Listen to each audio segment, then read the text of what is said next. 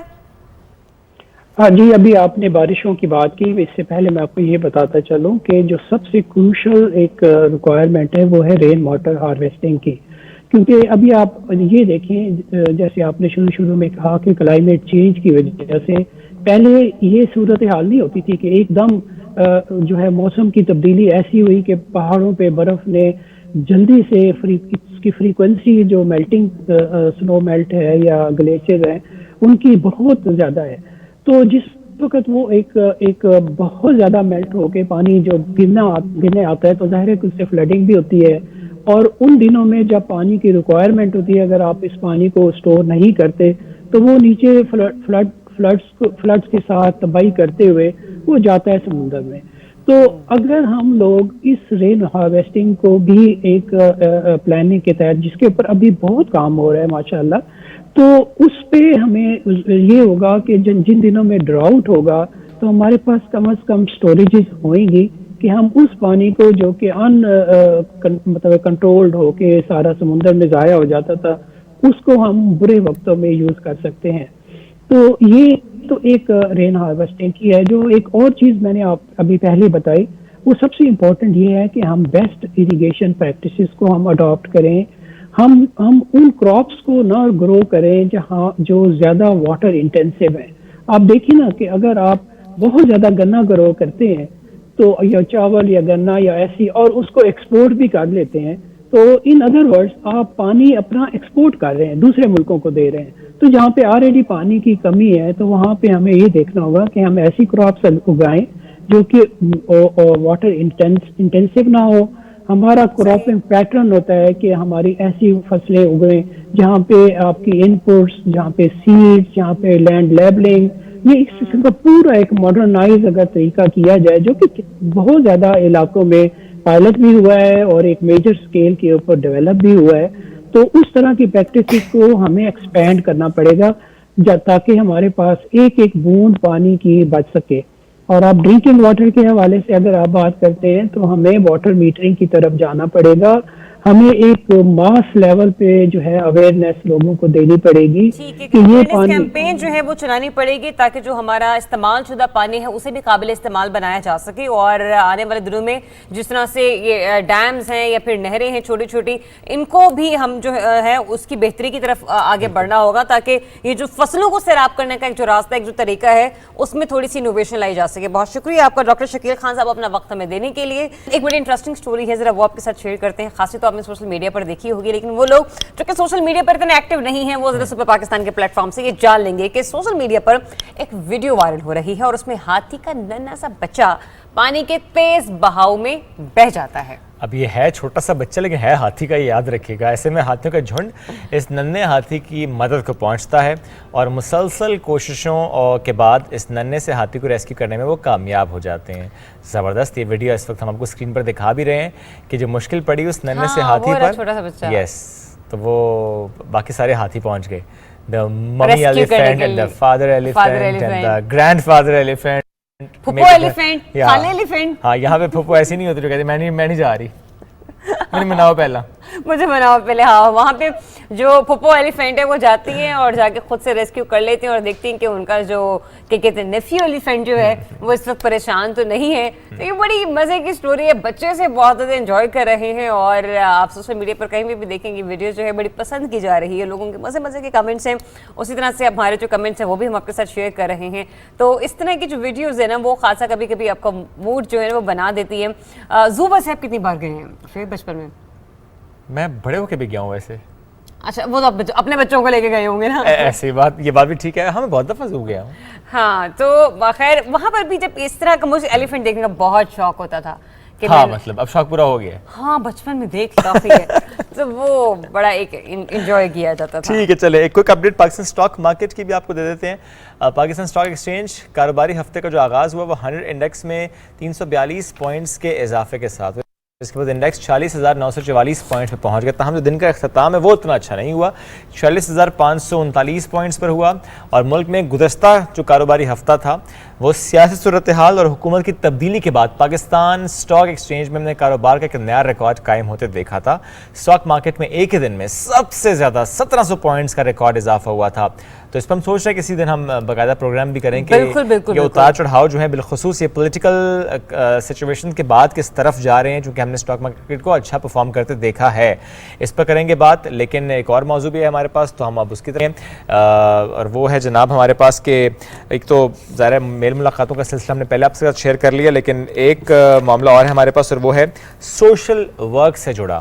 جب بات ہم سوشل ورک کی کرتے ہیں اور سوشل ورک میں بالخصوص ہم یہ دیکھتے ہیں کہ اس میں چیریٹی کا ایک اہم ایلیمنٹ ہوتا ہے, تو اس پہ بات کریں گے, لیکن ایک چھوٹی سی بریک لیتے ہیں, واپس آتے ہیں, ساتھ رہیے.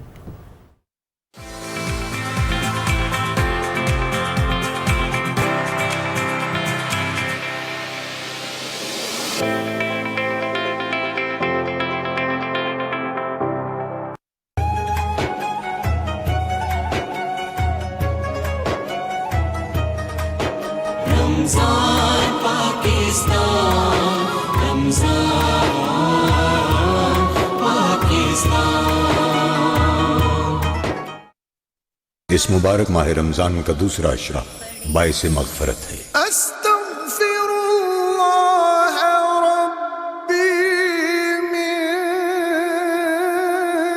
کل ذنب اذنبته واتوب الیہ. اے اللہ میرے گناہوں کو بخش دے اور میری توبہ قبول فرما. جدھر وہ عالی مقام ہوگا.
کی محمد سے وفا تو نے تو ہم تیرے ہیں.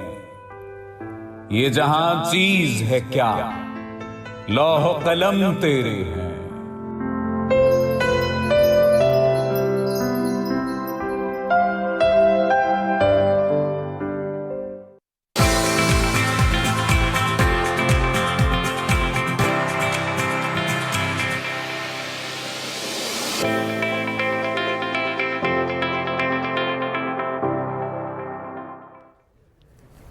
Welcome back after the break. ذرا بات اب ہم چیریٹی کی کریں گے, سوشل ورک کی کریں گے, معاشرے میں اس کی سگنیفیکنس کی کریں گے, چونکہ پاکستان ایک ایسا معاشرے سے متعلق کہا جاتا ہے کہ پاکستانی بڑھ چڑھ کر یہ جو خیراتی کام ہے اس میں حصہ لیتے ہیں, بڑھ چڑھ کر اپنے ان بھائیوں کا ہاتھ تھامتے ہیں جو کمزور ہیں, ان کا ہاتھ تھامتے ہیں جن کو ضرورت ہوتی ہے. اور یہ چونکہ اس لیے بھی ضروری ہے کہ اس کا ادراک ہم سب کو ہے کہ اگر ایک شخص آگے بڑھ جائے گا باقی پیچھے رہ جائیں گے تو یہ درست بات نہیں ہے. سب مل کر آگے بڑھیں گے, بہت دور تک جائیں گے. سسٹینیبل گروتھ ہوتی ہے, یہ سسٹینیبل ہوتا ہے یہ طریقہ کار, اس میں سب مل کر آگے بڑھ رہے ہوتے ہیں, معاشرہ آگے بڑھ رہا ہوتا ہے. لیکن جو چیریٹی کا ایک کانسیپٹ ہے آج ہم اس پر بھی بات کریں گے. پاکستان میں کتنی چیریٹی ہو رہی ہے کوشش کریں گے اس پر بھی تھوڑی سی گفتگو ہو جائے, اور اس کے ساتھ ساتھ ہمارے دیے گئے عطیات یعنی ہماری دی گئی رقم کہاں خرچ ہو رہی ہے, کن اداروں میں جا رہی ہے, کس کام کے لیے خرچ ہو رہی ہے. کہیں ایسا تو نہیں کہ پیسے ہم دے رہے ہوں کہ اچھا اس سے یہ اسپیسیفک کام ہوگا لیکن کوئی اور کام ہو رہا جو کہ شاید ہم سمجھتے ہوں کہ یہ درست کام نہیں ہے. چونکہ ماضی میں ہم نے دیکھا بھی ہے کچھ ایسی این جی اوز بھی تھیں جن کو بین بھی کیا گیا جو ایسے کچھ کام کر رہے تھے کہ آپ لوگ چیریٹی دے رہے تھے لیکن کام پاکستان کے خلاف ہو رہا تھا. تو یہ بڑا ضروری ہے جاننا کہ جو پیسہ دیا جا رہا ہے وہ کہاں پہ استعمال ہو رہا ہے, کیونکہ یہ آپ کا پیسہ ہے اور ظاہر ہے یہ آپ کسی کو جب دے رہے ہیں تو آپ کو یہ معلوم ہونا چاہیے کہ وہ درست طریقے سے استعمال بھی ہو. تو آج اس پر ہم بات کریں گے, اور اس سے متعلق چند سال پہلے ایک پروجیکٹ تھا, اس کا حوالہ بھی دیتے ہیں. وزارت اطلاعات و نشریات کی طرف سے یہ پروجیکٹ تھا پاکستان پیس کلیکٹیو, اور اس کا بنیادی مقصد یہی تھا کہ جو عطیات کے رقم ہے اس کا غلط استعمال کا جو رسک ہے وہ کم سے کم کیا جا سکے. اور شبیر اوان صاحب اس پروجیکٹ کے سی ای او کے فرائض سر انجام دے چکے ہیں, آج ہمارے ساتھ پروگرام میں موجود ہیں, انہیں ویلکم کریں گے. السلام علیکم سر, کیسے ہیں آپ؟ شبیر انور میرا نام ہے. سوری شبیر انور نام ہے, مائی بیڈ سر. شبیر صاحب تھوڑا سا پلیز یہ بتائے گا یہ جو پروجیکٹ تھا یہ پروجیکٹ ایگزیکٹلی کیا تھا, یہ کسی اسپیسیفک ٹائم فریم میں تھا, ٹائم باؤنڈ تھا, پھر ختم ہو گیا؟ السلام علیکم, thank you very much. Project government کا کوئی بھی ہو وہ ایک اسپیسیفک پیریڈ کے لیے اور پرپز کے لیے ہوتا ہے تاکہ وہ ایک چیز کو سلسلہ شروع کر دے آگے پھر وہ جو کام ہے گورنمنٹ کے مختلف ادارے ٹیک اوور کر لیتے ہیں اور اس کو آگے لے جاتے ہیں. جہاں پہ بھی تھوڑی سی کمزوری محسوس ہو کسی بھی شعبے میں تو وہاں پہ ایک اسپیسیفک پروجیکٹ شروع کیا جاتا ہے اور اس میں کام شروع ہوتا ہے. تو یہ بھی ایک آج سے 8-10 سال پہلے یہ محسوس کیا گیا کہ ہمارے ہاں جو رجحانات ہیں وہ اس طرف جا رہے ہیں کہ ہماری سوسائٹی میں بگاڑ پیدا ہو رہا ہے. ٹھیک, اس میں پرتشدد انتہا پسندی کا ایک ایلیمنٹ تھا جس سے کہ بڑی مسائل پیدا ہو رہے تھے. عدم برداشت کا ایک پہلو تھا. اسی طرح مس یوز آف چیریٹیز کا بھی ایک ایشو تھا. بالکل صحیح. تو یہ کچھ تو ہم آئیڈیا تھا مگر ایگزیکٹ پتہ نہیں تھا کہ کیا چیزیں what is the problem in our society. تو یہ پروجیکٹ شروع اس لیے کیا گیا تاکہ یہ بیسیکلی ایک started off as a research project کہ تحقیق کرے کہ مسائل ہمارے سوسائٹی میں ہے کیا اور تاکہ اس کے بیسس کے اوپر پھر آگے کام شروع کیا جائے. تو جیسے میں نے کہا چیریٹیز کا ایک ایسپیکٹ تھا, ورنہ ہم نے کمپینز ڈیولپ کی تھیں لوگوں کی آگاہی کے لیے, ان کی تعلیم اور تربیت کے لیے, ریسرچ کا کام کیا, اور پھر گراؤنڈ لیول پہ جا کے لوگوں کو نہ صرف یہ ہے کہ ان سے معلومات لیں, ان کو آگاہی بھی دی مختلف چیزوں کی. ٹھیک. تو charity was one of the issues which came up, جو اس کے فیکٹس اینڈ فگر جب ہمارے سامنے آئے تو ضرورت محسوس ہوئی کہ اس پہ کام کرنے کی ضرورت ہے بہت اشد. شبیر صاحب, لیکن جو مسائل کی نشاندہی کی گئی ان میں سے وہ کون سے ایسے بنیادی مسائل ہیں جو کہ آپ کو مطلب یعنی کہ پہلے 3 بڑے زیادہ اچھے طریقے سے ہائی لائٹ ہو سکے ہوں کہ معاشرے میں فی الحال یہ ذرا جو مسائل ہیں یہ اس پہ اثر انداز ہو رہے ہیں؟ دیکھیے, ہمارا ملک کچھ ترقی یافتہ ملک تو ہے نہیں. ہم ترقی کی طرف بڑھ رہے ہیں اور ہماری آبادی بھی بہت زیادہ بڑھ رہی ہے. جتنی ہم پلان کرتے ہیں کہ اس چیز کا, اگر 10 آدمیوں کے لیے پلان کرتے ہیں تو پتہ لگتا ہے کہ ایکچولی جب پلاننگ شروع ہوئی ہے تو کام شروع ہوا ہے تو 20 بندوں کے لیے کام کرنا پڑ رہا ہے. تو وہ ریسورسز آپ کو مینیج کرنے بڑے مشکل ہو جاتے ہیں. صحیح, پہلا مسئلہ تو یہ آ گیا ریسورسز کو یہ ایشو ایک ہے جو کہ ہمیشہ سے رہا ہے ہمارے ہاں. اور پھر ہم نے وسائل کو صحیح استعمال بھی نہیں کیا اپنے مختلف کاموں کے لیے. آدھا کام ہوتا تھا اور رک جاتا تھا تو نیا پروجیکٹ سٹارٹ کر دیا جاتا تھا, اور اس کے بعد اگر کوئی سیاسی تبدیلی آ گئی, نیا ایک کام شروع ہو گیا, پھر وہ آگے سے تو کوئی بھی ایسی تسلسل نہیں رہا ہماری ڈیولپمنٹ میں یا سوشل بیہیویئر چینج کے لحاظ سے بھی دیکھا جائے تو, کہ ہم نے لوگوں کو اگر ایجوکیٹ کرنے کی کوشش کی کسی بھی ایشو کے اوپر, سماجی ہو, سیاسی ہو یا اقتصادی ہو, اس میں بھی تسلسل نہیں رہا. تو جب تک تسلسل نہ رہے, اب آپ نے یہ بات کی ہے اس پروجیکٹ کے بارے میں, تو جب یہ پچھلے سال یہ پروجیکٹ ختم ہوا تھا میں نے اس وقت ایک ریکویسٹ کی تھی گورنمنٹ سے کہ میں کیا آپ ہم لوگوں کو بیچ میں سے ہٹا دیں، بے شک اگر آپ نہیں پسند کرتے کسی کو، مگر یہ جو کام ہے یہ بڑا امپورٹنٹ ہے، اٹس اے نیشنل سگنیفیکنٹ کا کام ہے، سگنیفیکنٹ کا کام ہے، تو دس شوڈ کنٹینیو. بٹ ہر ایک گورنمنٹ کی اپنی پرائیورٹیز ہوتی ہیں. دیرفور وہ جو تسلسل جیسے میں نے کہا اگر جب تک نہیں ہوگا تو ہمارے یہاں ایک اچھا پازیٹیو چینج آ جائے سوسائٹی میں پاسبل نہیں ہے. آپ ترقی یافتہ ملکوں کو دیکھیں، وہ ان کے کام چلتے جاتے ہیں، چاہے کوئی بھی حالات ہوں، کوئی بھی سیاسی معاملات ہوں، ان کے جو پبلک ویلفیئر کے پروگرامز ہیں وہ کبھی بھی نہیں رکتے. So that is one of the issues that تو سر ایسی کوئی انفارمیشن ہے جس سے یہ ہم معلوم کر سکیں کہ جو پاکستان میں چیریٹی جو ہے وہ ڈونیٹ کی جاتی ہے اس کی شکل میں کتنی رقم اکٹھی ہوتی ہے، یا یہ ایک معیار رکھا گیا ہے اور اس کے بعد ڈونیشنز آگے جاتی ہیں اوور آل اگر ہم لوگ بات کریں؟ میں again I go back to what was the outcome of the research that was conducted, کہ جو ریسرچ تحقیق کی اس میں کیا چیزیں سامنے آئیں. اس وقت کیونکہ ہمارا زیادہ توجہ انتہا پسندی کی طرف بھی تھا تو ہم اس سائڈ سے بھی ایسپیکٹ کو دیکھ رہے تھے. تو جو پہلی ریسرچ ہماری فائنڈنگز آئی ہیں 2014-15 میں، تو اس میں تھا کہ جی پاکستانی تقریباً 540 ارب روپیہ دیتے ہیں چیریٹی کے مادے سالانہ 540 ارب. اس کے بعد اس میں اور کس ایئر کی بات کر رہے ہیں سر آپ؟ 2014-15 کی. ٹھیک ہے. اور یہ اس میں یہ کھالیں شامل نہیں ہے جو ہم قربانی کی کھالیں دیتے ہیں سر، کیش ڈونیشن ہے یہ تو کیش ڈونیشن یا کائنڈ ڈونیشنز بھی ہیں اس میں، بٹ یہ وہ قربانی کی کھالیں یا وہ that is not part of it. 2017-18 میں جب ہم نے دوبارہ ریسرچ کی، then this was a nationwide research, the biggest ever conducted, اس سے پہلے اتنا کام نہیں ہوا تھا. اس میں فگر 562 ارب پہ چلا گیا، 652 ارب پہ چلا گیا. اب ہو سکتا ہے اس سے بھی زیادہ ہو اگر آپ کوئی ریسرچ کرے موجودہ حالات میں، تو maybe that's the alarming thing in that was کہ 30% آف اٹ جو چیریٹی تھی ہمیں پتہ ہی نہیں تھا کہاں جا رہی ہے.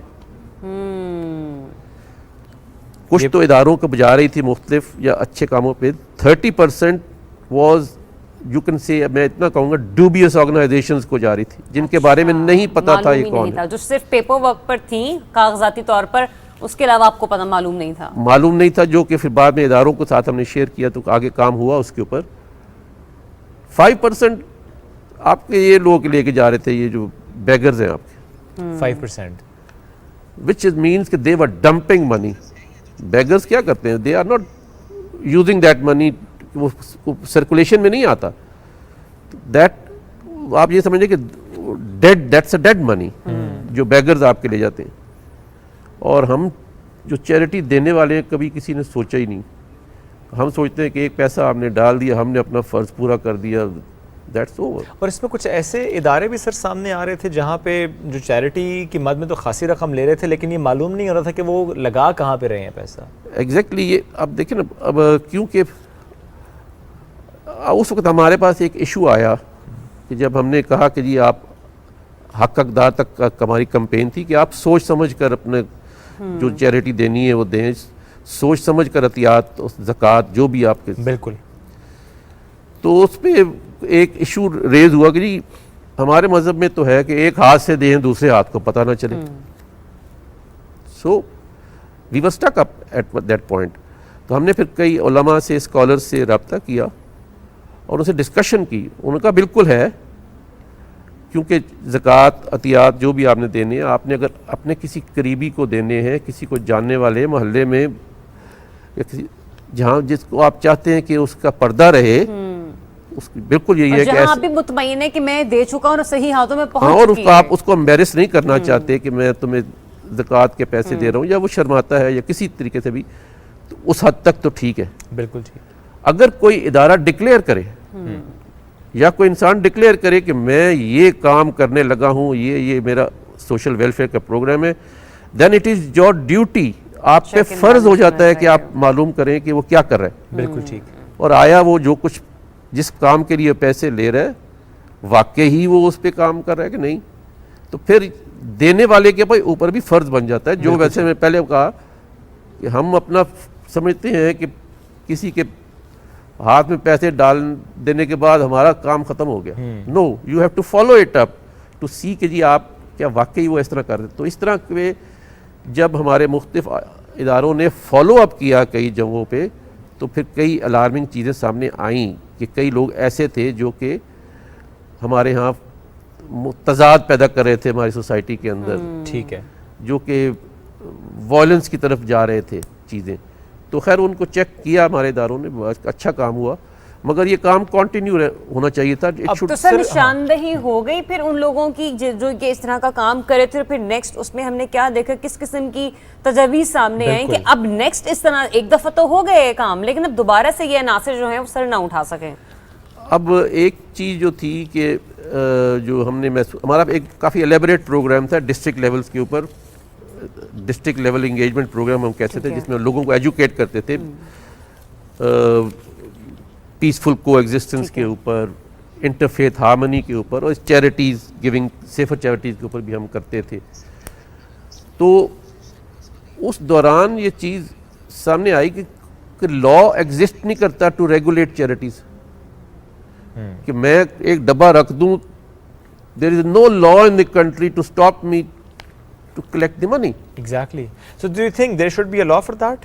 میں وہ یہ بتا رہا ہوں. Therefore we made an effort. Okay. تو ہم نے جو لیگل فرٹرنیٹی تھی, اسکالرس تھے اسلامک, ان کو اکٹھا کیا, ایک ڈرافٹ بنایا. وہ ڈرافٹ بنا کے ہم نے پھر نیکٹا سے شیئر کیا. نیکٹا نے پھر اس کو مختلف پروونشل گورنمنٹس میں بھجوایا.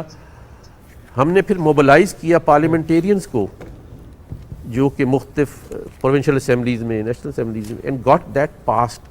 اوکے, تمام صوبائی اسمبلیوں میں, تمام صوبائی اسمبلیوں میں, اور even in the federal level law بنا. تب ہمارے جو لا انفورسمنٹ ایجنسی تھی ان کے ہاتھ میں یہ پاور آئی کہ وہ پوچھ سکیں آپ سے کہ تم کون ہو. دیٹ از دا ریزن سر کہ اس کے بعد ہم نے دیکھا کہ پھر یہ جگہ جگہ لکھا گیا اور کہا گیا کہ یہ جو بیگری ہے, دس از کرائم, یہ انلیگل ہے.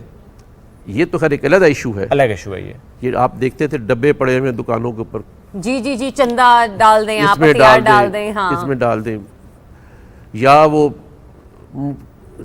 رسیدیں بنا کے بندے آتے, ہم وہاں پہ ایک سکول کھول رہے ہیں, وہاں ایک مدرسہ کھول رہے ہیں. اب اس پر سر ذرا وضاحت دیجیے گا, ابھی کرنٹلی کیا سچویشن ہے؟ ابھی بھی تو یہ لوگ آتے ہیں اور کہتے ہیں کہ ہم کسی اور شہر میں مدرسہ کھول رہے ہیں. ہم نے اس وقت ایک کمپین شروع کی تھی کہ ہم نے کہا سمپل ایک سوال کریں ان سے, جی جی, کہ آپ اپنا شناختی کارڈ ذرا ہمیں دکھا دیں, ہمیں نمبر دے دیں, اپنا کانٹیکٹ نمبر دے دیں, اتنا پوچھ لیں. باقی تو چھوڑے نا کہ آپ تحقیق کریں کہ آپ کون, کہاں سے آئے ہیں, آلدو وہ بھی آپ کے فرض ہے. اس کرنے سے ہی ہم نے اسلام آباد میں یہ پہلا جو پروجیکٹ شروع کیا, اٹ ریڈیوس ٹو 50% پیپل, صرف ایک سوال سے, صرف ایک سوال سے. باقی اگر آپ تحقیق کرنا چاہیں یا مزید آگے بڑھنا چاہیں تو اس کا اور فوائد ہے. سر وہ میتھڈ جو ہے وہ ابھی بھی کارآمد ہے, اور کیا ابھی بھی استعمال کیا جا رہا ہے یا نہیں؟ ڈیفینیٹ. دیکھیں, آپ جب بھی آپ سے کوئی سوال جواب کرے گا تو آپ اگر صحیح ہوں گے تو جواب دیں گے, بالکل ایسے ہی ہے, ورنہ آپ کوشش کریں گے لیفٹ رائٹ دائیں بائیں گھومنے کا. سمپل اس کا مطلب ہے کہ سر کوئی چندہ مانگنے آئے تو صرف پوچھا جائے کہ آئی ڈی کارڈ دکھا دیں اور موبائل نمبر لکھوا دیں. ہاں, ہم تسلی کریں گے اپنی, پھر آپ کو دے دیں گے, بعد میں آ جانا. اب تو خیر اور بھی بہت طریقے ہیں آن لائن. اب تو بہت سارے جو اچھے چیریٹی میں کام کرنے والے ادارے ہیں وہ آن لائن کا سب کچھ اویلیبل ہے, چھوٹے بھی اداروں کا, بڑوں کا بھی. آئی ایم آلسو ورکنگ, میں بھی تو ایک ادارے کے لیے کام کر رہا ہوں جو کہ اس لیے کر رہا ہوں کہ قائد اعظم نے بنایا تھا. That was the only probably institution جو قائد اعظم نے اپنے ہاتھ سے بنایا. یہاں پنڈی میں ادارہ ہے, میں نام چاہیں تو لے سکتا ہوں, بٹ انجمن فیض الاسلام کے لیے میں جاتا ہوں کئی دفعہ, تھوڑا بہت ان کے ساتھ ہاتھ بٹاتا ہوں. ماشاءاللہ, دل میں یہی ہے کہ قائد اعظم نے بنایا. کیا بات ہے. تو any how one has to take up as a mission. جب مشن کے طور پہ آپ کچھ کام کریں گے تو ڈیفینیٹلی اس کے آپ لوگ خود بخود آپ کی طرف آئیں گے, آپ کو چیریٹی بھی دیں گے, اس میں حصہ بھی لیں گے. اور پھر ہم چیریٹی سمجھتے ہیں صرف پیسوں کو. منی از ناٹ چیریٹی alone. جب آپ اپنا ٹائم دیں کسی جگہ کسی اچھے کام کے لیے, that is also a charity. بالکل صحیح بات ہے, اپنے نالج بھی آپ اگر بلڈ ڈونیٹ کرتے ہیں that is also a charity. True.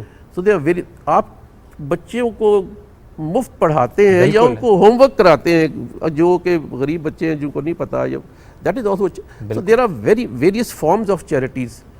یہ تو خیر ہم بہت اسپیسیفک ہو گئے تھے کہ پیسے اکٹھے ہونے اور آگے ان کو غلط استعمال ہونا یا جو کچھ, but charities have various forms and we have to create awareness among the people.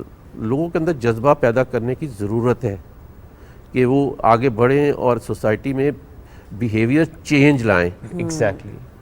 People should start thinking in the way that they should be committed to bring about a change in ہمارے society کو ضرورت ہے اس وقت, بالکل خاص طور پہ موجودہ حالات میں, کہ ہم لوگوں کی تربیت کریں. تربیت کی طرف ہماری توجہ نہیں ہے. یہ بڑا اچھا آپ نے سر, میں کہوں گا کہ بالکل یہ جو جملے تھے نا آپ کے کہ جب چیریٹی کی ہم بات کرتے ہیں تو صرف پیسہ چیریٹی نہیں ہے. آپ نے جب سوسائٹی میں چینج لے کر آنا ہے تو اس کے لیے پھر آپ کسی بھی قسم کی چیریٹی کر سکتے ہیں. بالخصوص آپ نے ذکر کیا بچوں کی تعلیم, اس سے اچھا کچھ ہو نہیں سکتا سر. ظاہر ہے سوسائٹی میں تب چینج آتا ہے جب آپ بچوں کو پڑھاتے ہیں. بچے اسپیشلی جو آؤٹ آف اسکول چلڈرن ہیں ان کو ہم اس دھارے میں لے کر آتے ہیں. تھینک یو ویری مچ, بڑا اچھا لگا آپ سے بات کر کے. بالخصوص چیریٹی پہ ہم ذرا اسپیسیفک ہو گئے تھے چونکہ ظاہر وہ بھی ایک اہم ایشو رہا ہے پاکستان کا. تو یہ بڑا اچھا, میں کہوں گا کہ ایک جملہ وہاں سے کہ کوئی آپ سے جب مانگنے آئے کہ کسی خاص کام کے لیے اس کو پیسے درکار ہیں, صرف آپ نے 2 چیزیں پوچھنی ہیں. ایک آئی ڈی کارڈ دکھا دیں اور ٹیلی فون نمبر لکھوا دیں, تسلی کریں گے, پھر پیسے آپ کو بھجوائیں گے. تو اگر وہ ایک صحیح کام کر رہا ہوگا, درست راستے پر ہوگا, تو آپ کو ضرور ڈیٹیلز شیئر کر لے گا. اور دوسرا یہ کہ جس بھی انداز سے آپ سوسائٹی کے لیے کنٹریبیوٹ کر سکتے ہیں وہ ضرور کیجئے. ایک چھوٹی سی بریک کی طرف بڑھ رہے ہیں, نیوز بریک, واپس آتے ہیں, ساتھ رہیے.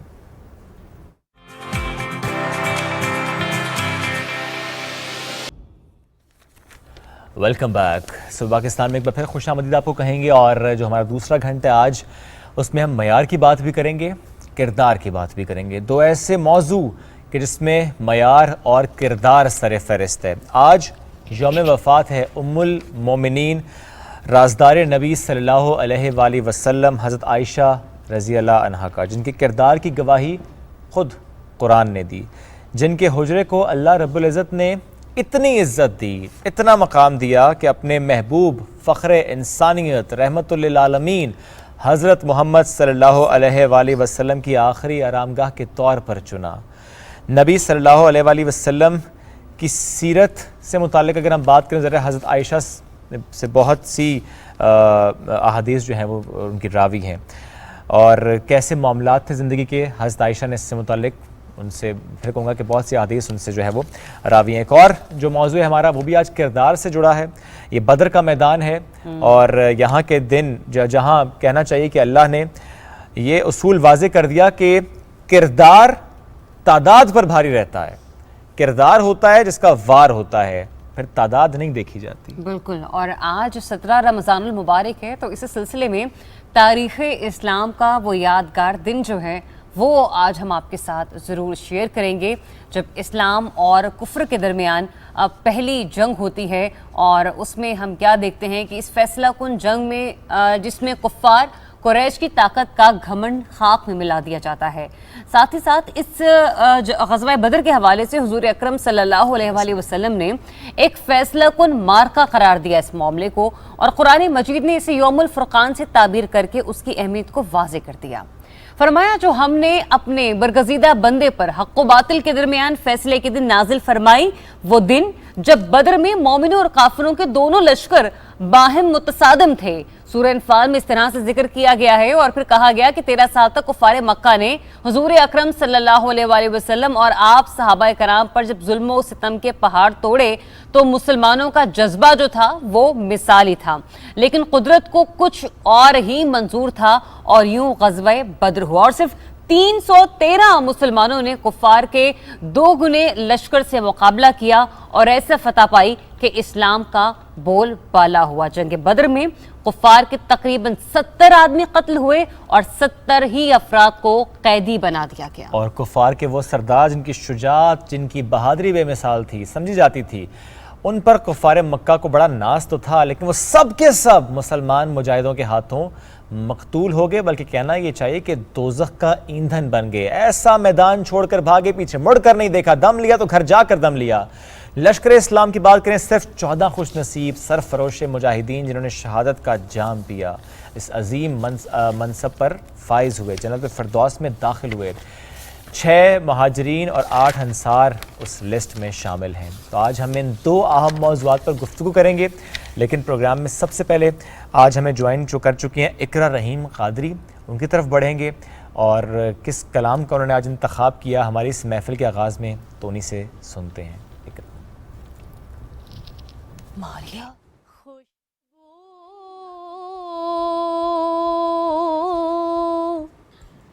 ہے دو عالم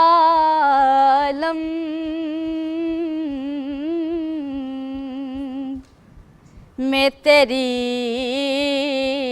اے گل چیدہ خوشبو ہے دو عالم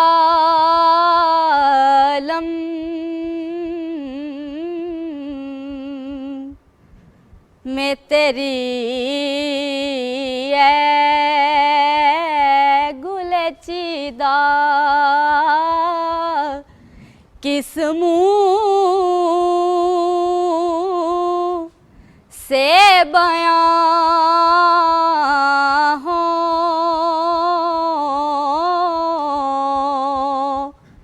تیرے اوصاف حمیدہ تجھ سا کوئی آیا ہے نہ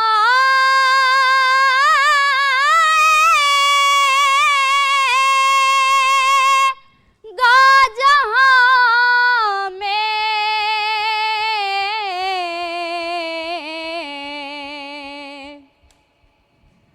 تجھ سا کوئی آیا ہے نہ گا جہاں میں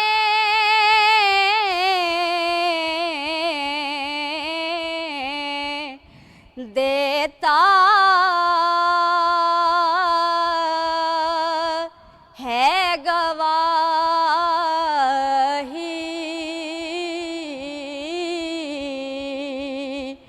یہی عالم کا جریدہ دیتا ہے گواہی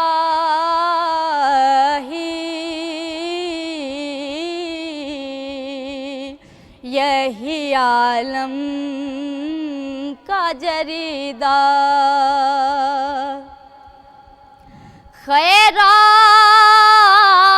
خیرات مجھے اپنی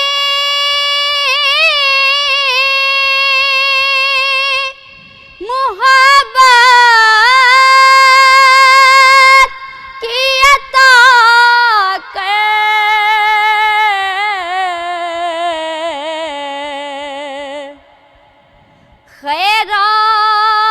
خیرات مجھے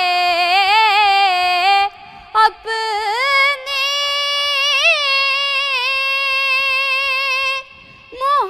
محبت کی عطا کر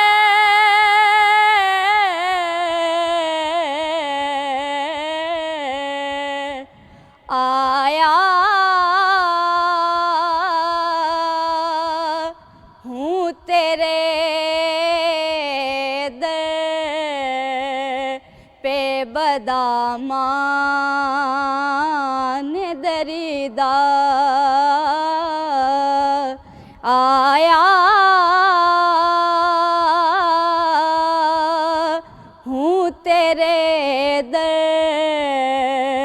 پہ بدامان دریدہ یوں دور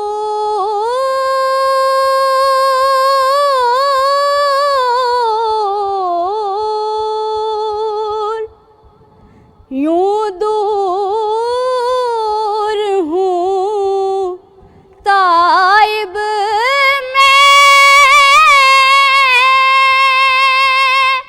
حریم نبوی سے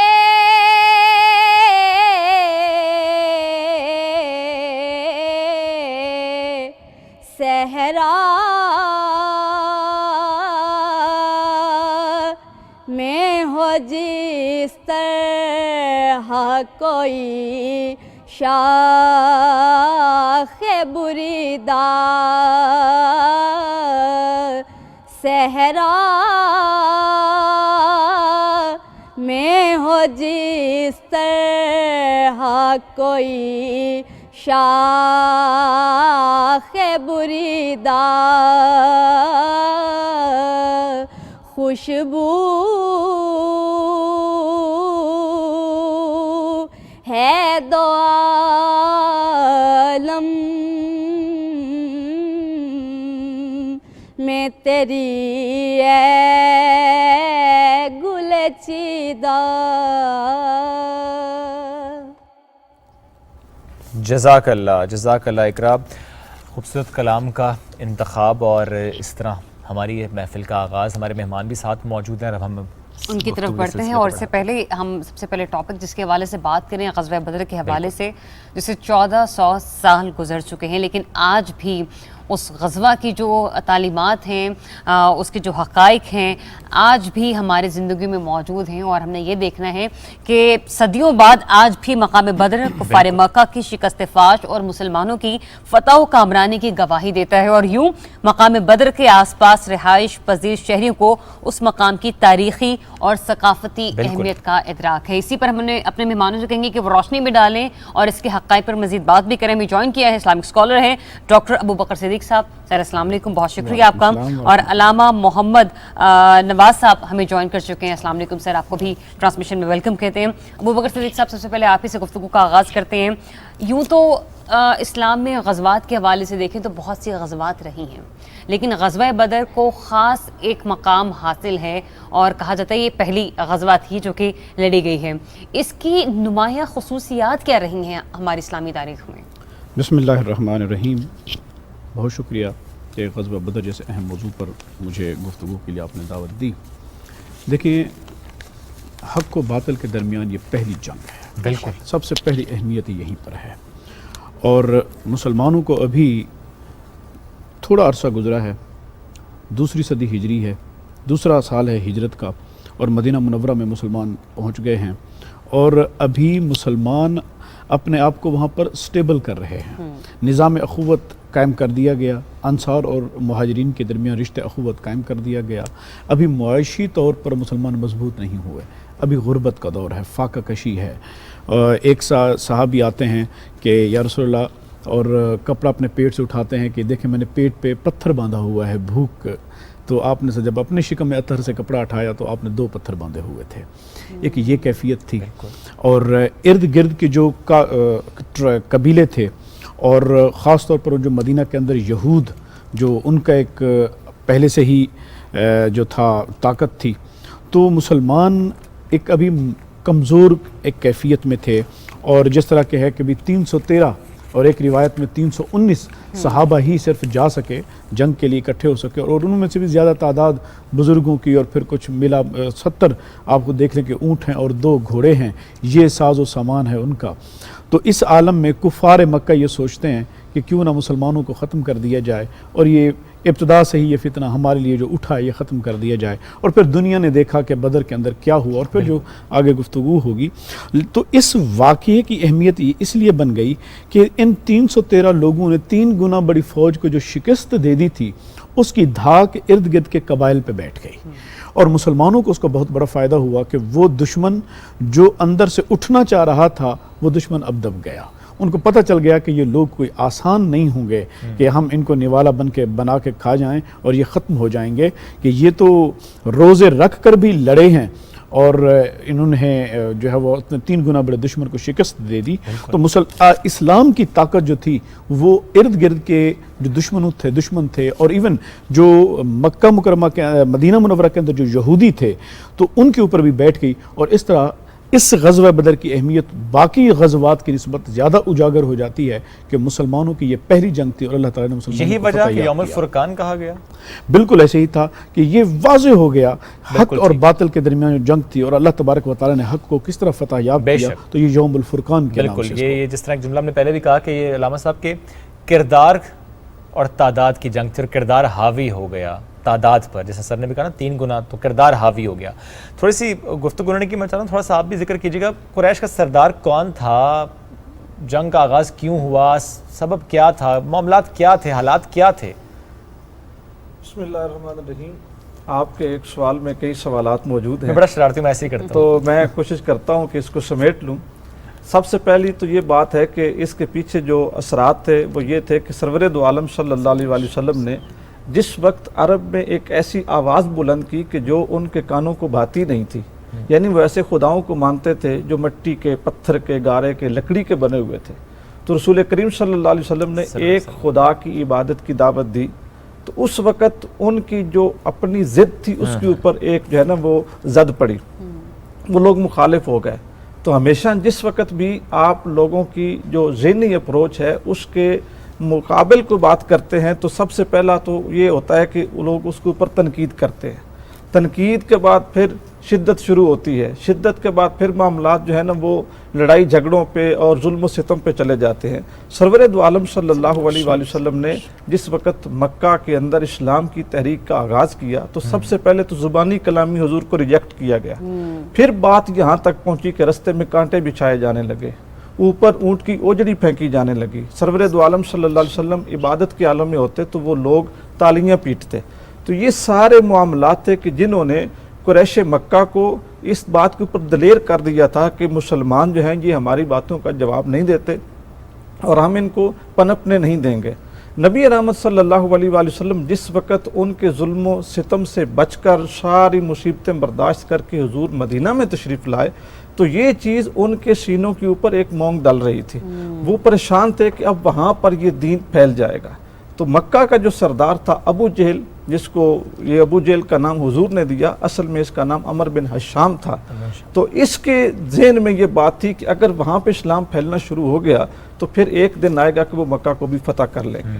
تو ابو جہل یہ سب سے بڑا دشمن تھا اسلام کا، جو آپ نے یہ بات کہی کہ کفار مکہ کا سردار کون تھا، اسی نے ہی جنگ بدر کو لیڈ کیا تھا، اور اس کو روکنے والے بھی کئی لوگ تھے، کئی لوگ قریش میں سے تھے، سرکار دو عالم صلی اللہ علیہ وسلم کے خاندان میں سے بھی تھے اور مکہ کے کئی اور سیانے لوگ بھی تھے، چونکہ ان کے ذہن میں یہ تھا، بلکہ یہ بات ایک حد تک سچ تھی کہ سرور دو عالم صلی اللہ علیہ وسلم اس قافلے کو جو ہے نا وہ اپنے قبضے میں لینا چاہتے تھے، جس میں پورے کفار مکہ نے اپنا مال اس نیت سے لگایا ہوا تھا کہ وہاں سے جو انکم ہوگی ہم اسلام کے خلاف خرچ کریں گے۔ تو ابو جہل نے کہا کہ ہم ان کو سرپرائز دیتے ہیں، قافلہ بھی بچاتے ہیں اور ان کے اوپر حملہ بھی کر دیں گے۔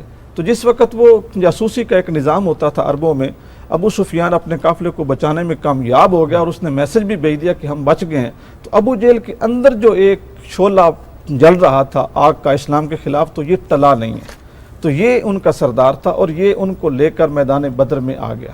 سرور دو عالم صلی اللہ علیہ وآلہ وسلم جس وقت آپ بھی میدان بدر میں اس کے سامنے جب جنگوں کا اپنا میدان بدر میں جب کفار کے ساتھ آمنا سامنا ہوا، تو جس طرح بکر صدیق صاحب فرما رہے تھے کہ وہاں پر تو پھر کوئی تعداد ہی نہیں تھی ایسی کہ جس کے ساتھ مقابلہ کیا جائے، نہ ہتھیاروں میں، نہ ہی جنگجوؤں میں، اور نہ ہی مطلب فوج میں، یعنی ایک طرف 2 گھوڑے ہیں، دوسری طرف کثیر تعداد ہے، ایک طرف جو ہے وہ 313 صحابہ ہیں، دوسری طرف ہزاروں کی تعداد ہے، ایک طرف صرف 70 اونٹ ہیں، دوسری طرف 700 اونٹ ہیں، ایک طرف صرف 8 زرے ہیں۔ آپ حیران ہوں گے کہ 313 اصحاب کے پاس صرف 8 تلواریں تھیں لڑنے کے لیے۔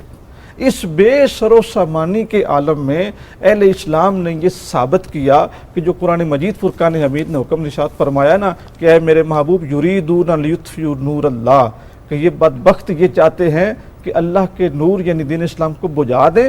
واللہ متم نورہ. یہ 8 تلواریں، یہ تھوڑے سے گھوڑے، یہ تھوڑے سے جنگجو، یہ انشاءاللہ ایسا کارنامہ سر انجام دیں گے کہ اللہ کا دین اور اللہ کے محبوب کی شریعت قیامت تک لوگوں کے لیے باقی رہے گی. وہ جس طرح کسی نے کہا تھا کہ نور خدا کفر کے نور خدا ہے خندہ زن کفر کی حرکت پہ، وہ جو کہ میں یہاں پہ چراغ بجھایا نہ جائے گا.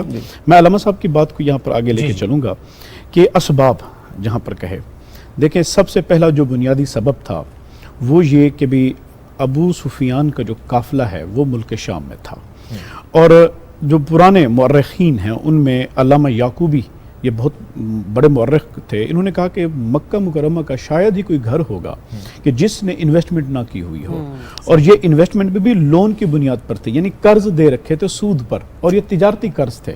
یہ کوئی ذاتی ضروریات کے قرض نہیں تھے، تجارتی قرض تھے، سود پہ دے رکھے تھے. اور پھر اس قافلے کو خطرہ محسوس ہوا ابو سفیان کو کہ میں واپس جاؤں گا، چونکہ ہمارا جو راستہ ہے وہ مدینہ سے ہو کر گزرتا ہے تو لاسٹ پہ. تو پھر اس نے ایک آدمی کو بھیجا کہ جاؤ میرے لیے کہ سیکیورٹی دستہ جو ہے ابو جہل اور ابو لہب سے کہیں کہ مجھے ارینج کریں. تو وہ یہاں پہ آیا تو اس نے ایگزیجریشن کا سے کام لیا، اور اس نے باقاعدہ اپنے اونٹ کی جو تھی وہ کان کاٹا اور خون آلود، اس نے کہا کہ ایسے لگا جیسے حملہ ہو گیا. تو لوگ اپنی انویسٹمنٹ کو بچانے کے لیے پھر نکل کھڑے ہوئے. دوسرا یہ تھا کہ جو مسلمان تبلیغ کرنا شروع ہو گئے تھے، جنوب کی مدینہ کے جنوب میں علاقہ جو تھے یمن، ان کے سردار جو تھے وہ اسلام قبول کرنا شروع ہو گئے، اور انہی کی توسط سے ایک جو تھے بحرین کے سردار، انہوں نے بھی اسلام قبول کیا، اور وہ مسلمانوں کی طرف آنا چاہ رہے تھے لیکن قریش مکہ نے ان کو راستے میں روک لیا. تو یہ بات بھی مسلمانوں کے لیے واضح ہو گئی تھی کہ اب جب تک یہ کفر ختم نہیں ہوگا تبلیغ کا کام کرنا آسان نہیں رہے گا. اسی دوران ایک اور بھی واقعہ پیش آیا، اور وہ یہ تھا کہ حضور نبی رحمۃ اللہ علیہ وسلم کی چراگاہ پر کفار نے حملہ کیا، اور وہ آپ کے مال مویشی لوٹ کر لے کے گئے تھے.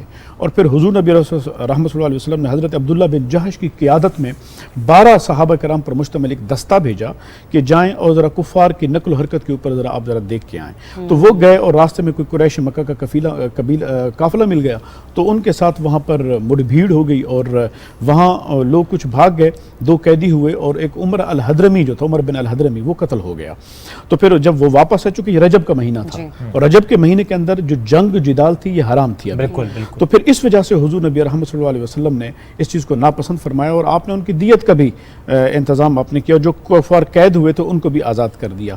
تو یہ وہ ساری چیزیں مل کر جو تھیں، لیکن اس جلتی پر جو تیل چھڑکنے کا کام کیا تھا وہ ابو سفیان کے قافلے نے کیا تھا، اور اسی کو بنیاد بنا کر جو تھے وہ اٹھے، اور وہ قافلہ چل نکلا، اور پھر وہ بدر کی طرف نکلے، اور پھر حضور نبی رحمۃ اللہ علیہ وسلم اور جو کفار تھے وہ بدر کے مقام پر اکٹھے ہوئے. علامہ صاحب آپ کی طرف آئیں گے، یہ بتائے گا یوں تو تعداد میں مسلمان بہت کم تھے، لیکن خدا پر توکل تھا، نبی پر ایمان تھا. اس کے باوجود یہ وہ پہلی غزوہ کو اس لیے بھی یاد کیا جاتا ہے کہ خدا کی طرف سے، آسمان کی طرف سے غیبی جو ہے وہ مدد کی گئی تھی. اور آج بھی مسلمان جب دعا میں ہاتھ اٹھاتے ہیں تو کہتے ہیں اللہ تعالیٰ ہماری غیبی مدد فرما، ویسے جیسے تو نے اپنے پیاروں کی غزوہ بدر میں مدد فرمائی. وہ کون سے غیبی امداد تھی جو مسلمانوں کو حاصل ہوئی؟ سب سے پہلے جو آپ نے بات کہی کہ تعداد میں تھوڑے تھے اور زیادہ پہ غالب آ گئے، قرآن مجید فرقان حمید نے اس کے متعلق بھی ارشاد فرمایا کم من فیۃ قلیلۃ غلبت فیۃ کثیرۃ باذن اللہ، کہ کتنے ہی انسانی تاریخ میں ایسے لشکر ہیں جو تعداد میں تھوڑے ہیں لیکن اللہ کی مدد اور نصرت کی بنیاد پر وہ اکثریت پہ غالب آ گئے. تو یہ صرف اسی موقع پہ نہیں ہوا، اس سے پہلے بھی تاریخ میں ہوا ہے. لیکن جنگ بدر میں اس کی مثال ایک اتنی خوبصورت ہے کہ سرور دو عالم صلی اللہ علیہ وسلم کے لیے جس وقت ایک چھپر لگایا گیا، اور اس کو جو جدید دور ہے یا جو جدید لینگویج ہے، اس میں آپ اس کو سرور دو عالم صلی اللہ علیہ وسلم کا میدان بدر میں ہیڈ کوارٹر بھی کہہ سکتے ہیں. حضور وہاں سے بیٹھ کے جنگ کا مشاہدہ کر رہے تھے اور صفوں کی ترتیب اور سارے معاملات دیکھ رہے تھے.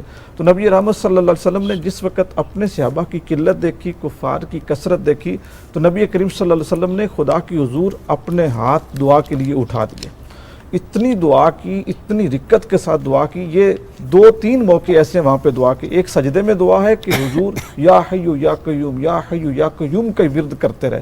حضرت علی المرتضیٰ کہتے ہیں کہ میں 3 بار جنگ سے پلٹ کے آیا تو حضور سجدے میں ہی تھے اور یا حیو یا قیوم کا ورد کر رہے تھے.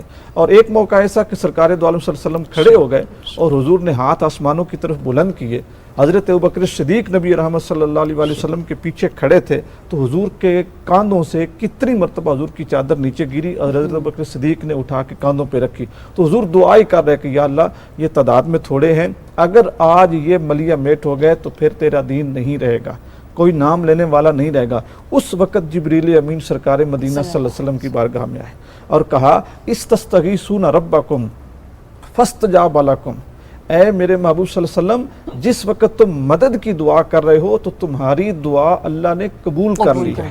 انی ممدکم بالف من الملائکۃ مردفین، پے در پے اترنے والے 1000 فرشتوں کے ساتھ آپ کی مدد کی گئی ہے. دوسرا موقع پھر قرآن مجید نے فرمایا وَلَقَدْ نَصَرَكُمُ اللَّهُ بِبَدْرٍ وَأَنْتُمْ أَذِلَّةٌ، اے میرے محبوب جب بدر میں آپ کمزور تھے، تعداد میں تھوڑے تھے، اور اس وقت جو ہے وہ ممکن ہے کہ جو آپ کے اصحاب ہیں ان کے حوصلے پریشان ہوں، تو اللہ نے فرشتوں کے ساتھ تمہاری مدد کی اور آسمانوں سے فرشتوں کا نزول ہوا. اسی جنگ میں سراقہ بن مالک کی شکل میں شیطان بھی شریک تھا.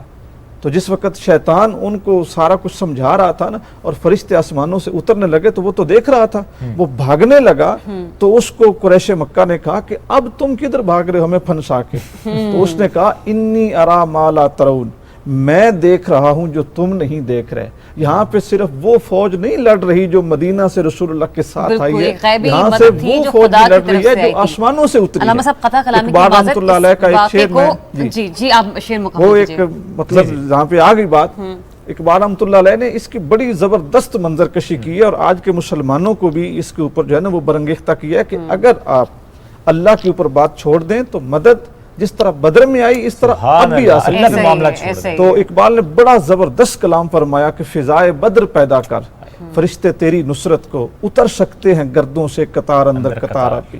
اسی طرح اپنے رب پہ اپنا معاملہ چھوڑ دے، جو تیرے دسترس میں ہے وہ لے کے اللہ کی رضا کے لیے میدان میں کود جا، تو تیری مدد کے لیے آسمان سے فرشتے اب بھی نازل ہو سکتے ہیں. سبحان اللہ سبحان اللہ. واقع کربلا پر ناظرین معذرت کے ساتھ واقع غزوہ بدر پر ہم دوبارہ سے روشنی ڈالیں گے اور ذرا تفصیل سے میں ڈاکٹر صاحب آپ سے بھی بات کروں گی. جو آسمانی فرشتے ہوئے نازل ہوئے ان کا کردار کیا تھا، انہوں نے کس طرح سے غیبی مدد فراہم کی. لیکن مختصر سے وقفے کے بعد اسٹیج صبح پاکستان.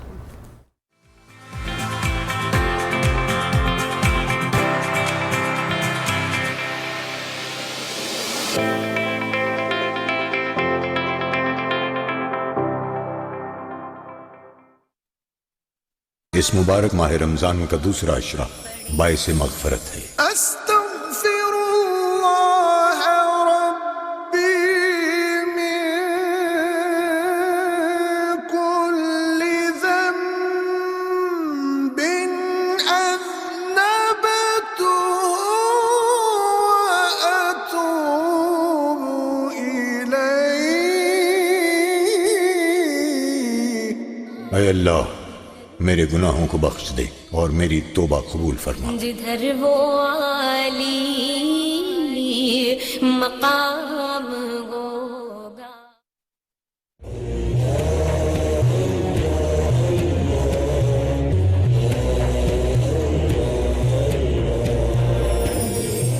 ارشاد باری تعالی، میری رحمت ہر شے پر چھائی ہوئی ہے اور میں اسے لکھ دوں گا ان لوگوں کے لیے جو متقی ہیں اور جو زکوٰۃ ادا کرتے ہیں اور جو ہماری آیات پر ایمان رکھتے ہیں.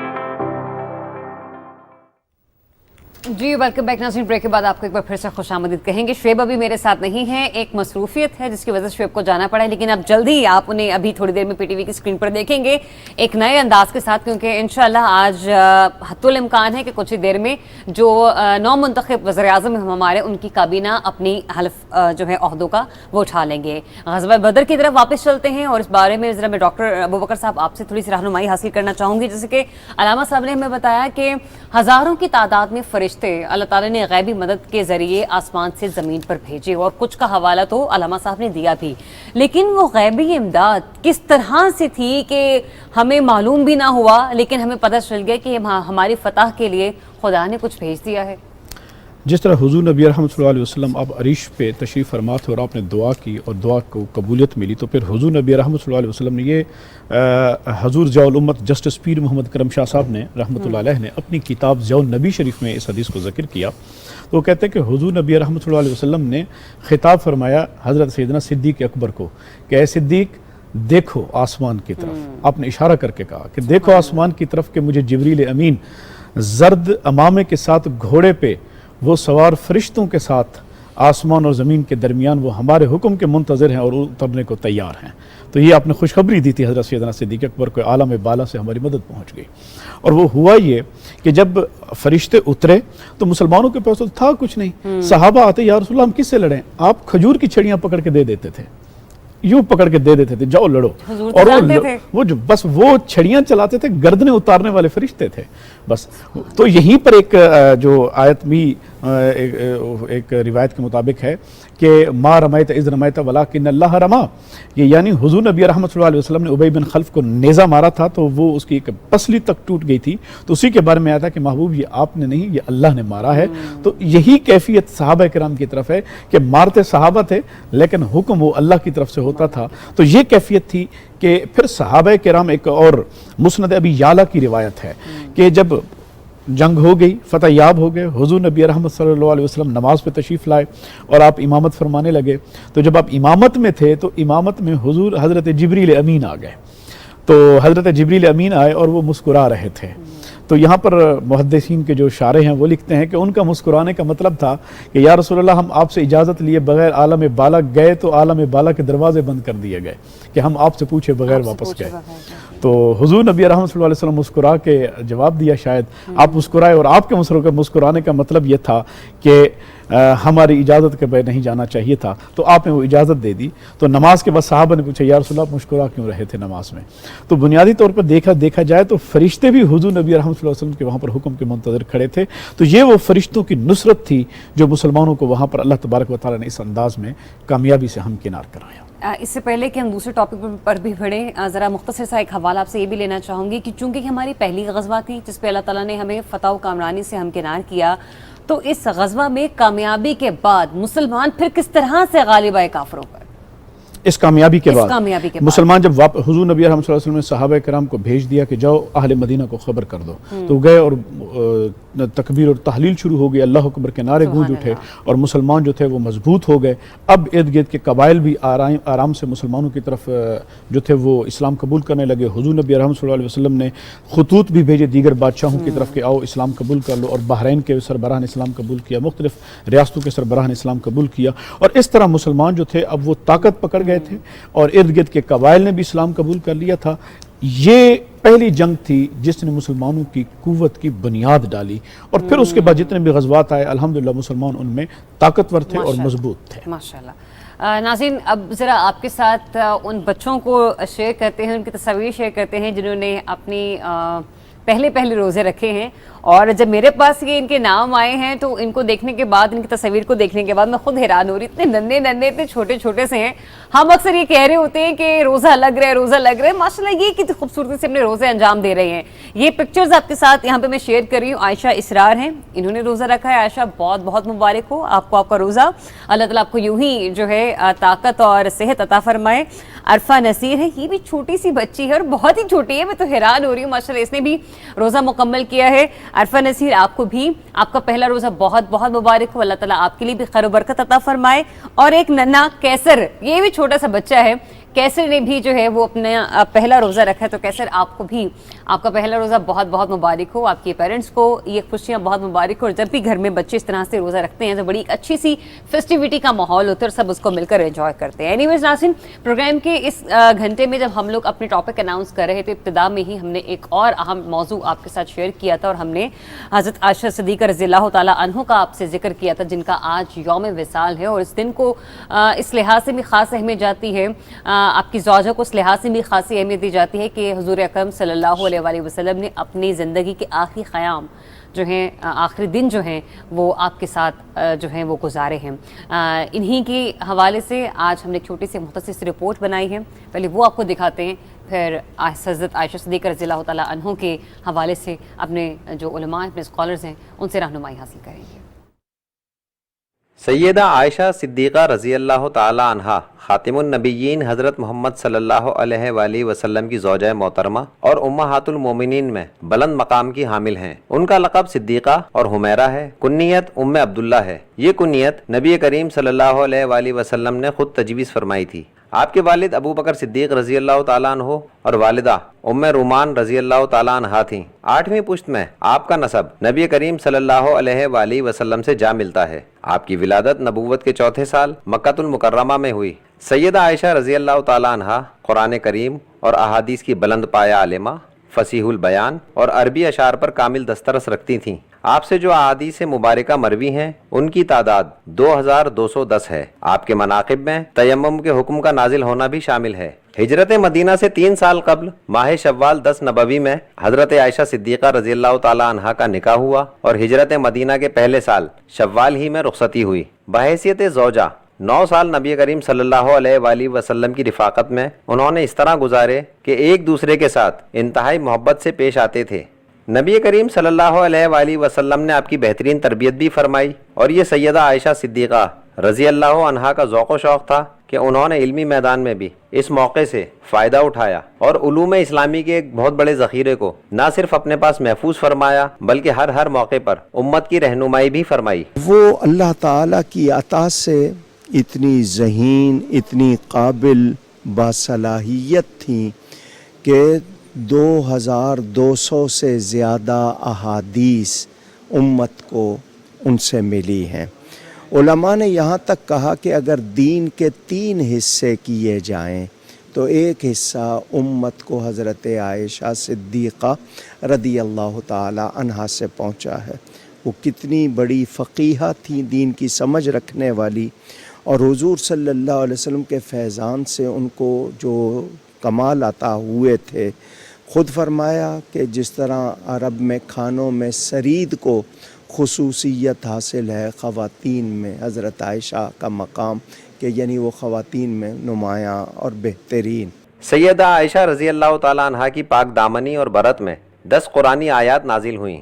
اس کے علاوہ اور بھی متعدد فضیلتیں آپ کو حاصل تھیں. حضرت عروہ بن زبیر کا قول ہے کہ میں نے قرآن و حدیث، فقہ و تاریخ اور علم الانساب میں ام المومنین حضرت عائشہ صدیقہ رضی اللہ تعالیٰ عنہا سے بڑھ کر کسی کو نہیں دیکھا.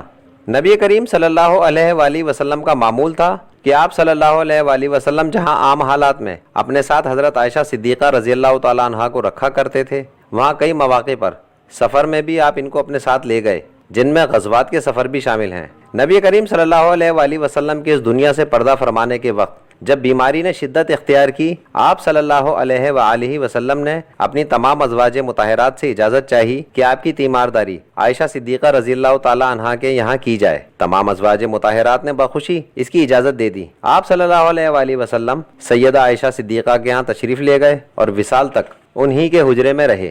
سیدہ عائشہ رضی اللہ تعالیٰ عنہا کا وصال رمضان سن 58 ہجری میں ہوا اور وصیت کے مطابق جنت البقیع میں دفن کی گئیں. انتقال سے پہلے آپ نے حضرت عبداللہ ابن زبیر رضی اللہ تعالیٰ عنہ کو وصیت کی تھی کہ مجھے ازواج مطہرات کے پاس ہی دفن کر دینا، کیونکہ میں یہ بات پسند نہیں کرتی کہ مجھے دوسری ازواج کے مقابلے میں کوئی برتر مقام دیا جائے. سبحان اللہ، سبحان اللہ. انتہائی خوبصورت کردار کی حامل حضور کی زوجہ، انتہائی کم عمری میں آپ کا نکاح ہوا حضور اکرم صلی اللہ علیہ وآلہ وسلم کے ساتھ اور 9 سال آپ کی رفاقت میں گزرے. لیکن سب سے خوبصورت بات یہ کہ میاں بیوی کا رشتہ انتہائی محبت کا تو ہوتا ہے لیکن احترام کا اس سے بڑھ کر ہوتا ہے. اور ایسے میں اگر شوہر اپنی بیوی کے ساتھ اپنی رازداری جو ہے، اپنے راز جو ہے وہ ڈسکس کرے، شیئر کرے اس یقین کے ساتھ کہ وہ اس کے پاس اس کے راز امانت ہیں، تو کیا ہی خاص مقام ہے. علامہ نواز صاحب، ایک تو آپ کم عمری میں آپ کا نکاح ہوا حضور اکرم صلی اللہ علیہ وآلہ وسلم کے ساتھ، تربیت بھی آپ صلی اللہ علیہ وآلہ وسلم نے فرمائی، پھر ساتھ ہی ساتھ ہم یہ بھی دیکھتے ہیں کہ رازدان نبی تھیں. وہ بہت زبردست خراج تحسین کا موقع ہے آج حضرت عائشہ صدیقہ رضی اللہ تعالیٰ عنہ کی بارگاہ میں.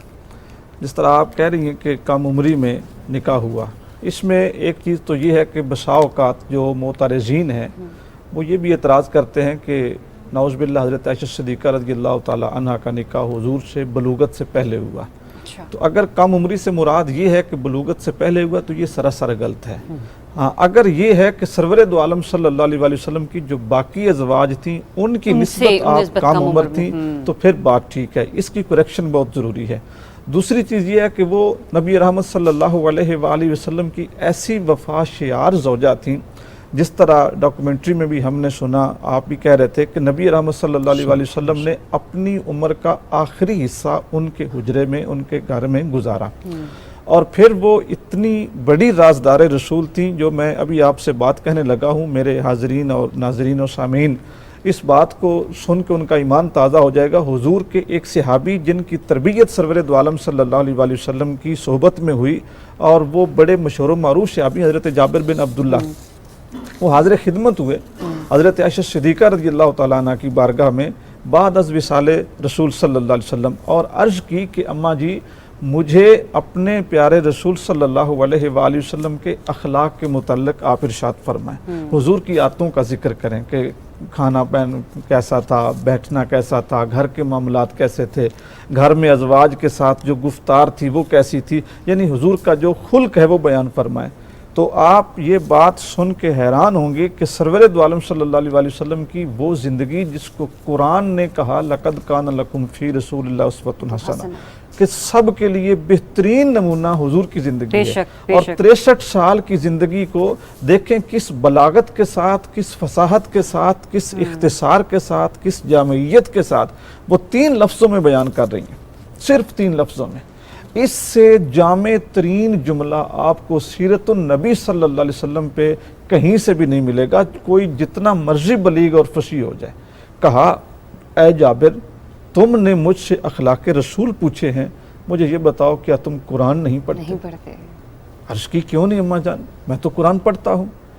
تو فرمایا کان خلقہ القرآن, کہ اے جابر جو قرآن ہے وہی رسول اللہ کا اخلاق ہے.